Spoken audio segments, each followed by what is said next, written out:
government can play. I think the key. So the best thing they can do is to create market conditions that actually encourage resource efficiency. And so there's lots of things that you can do that don't require sort of hard and fast, legislation and penalties if you don't do the right thing. But you actually get people to do it because it's in their own self-interest. They will actually save money.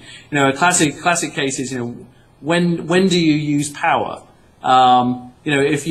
If you aren't being incented to use power at 3 in the morning versus 3 in the afternoon when it's 120 degrees outside, then you're not going to necessarily do the right thing because you're just unaware that that's even a good thing to do, and you're certainly not being incented financially to do it. So I think that's the first thing that governments should strive towards is creating conditions that the market will respond to that actually drive the desired outcomes.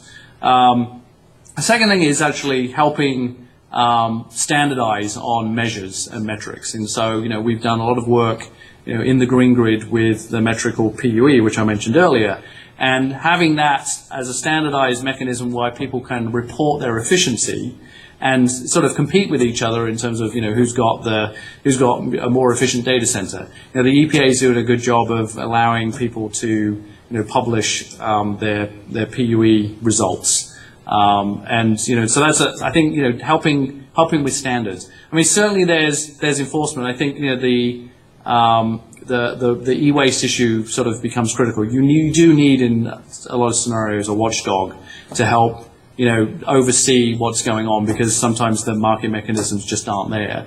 The other thing, though, I think that's really critical, especially for government, is making sure that it's taking the role of IT into account when it comes to reducing our overall dependence on whether that's fossil fuels or other scarce resources. The ability to use IT to do a lot of things I mentioned earlier, teleconferencing, resource reuse, whatever else, I think is a critical tool that government should really be emphasizing when it comes to overall environmental protection. Thanks, Mark. And the final question that I've got for you is, and I ask everyone in interview, it's the students who'll be watching this. They're going to be going out into the world of work in the not too distant future, and I really would like to know if you have any advice that you'd like to give them, some final words to guide them as they move through their careers. Right. Yeah. Well, it's a great opportunity. Thank you for that. We're on a path to have a planet that has 9 billion people, and the reality is that someone in Africa or an African village or an Indian village really deserves the same opportunities and the same resources as someone in the developed world. But when you think about that, how does that scale? How do we scale the developed world's lifestyle to 9 billion people? I think most economists and environmentalists look at that and say it's impossible given the way we consume resources now.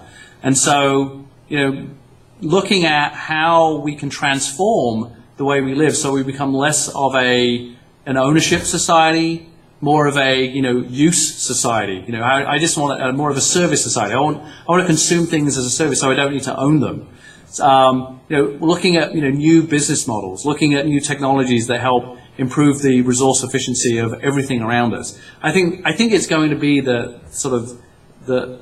biggest area of innovation in the next 20, 30, 50 years, because there's going to be a natural desire for the economy to grow and for people's standard of living to rise.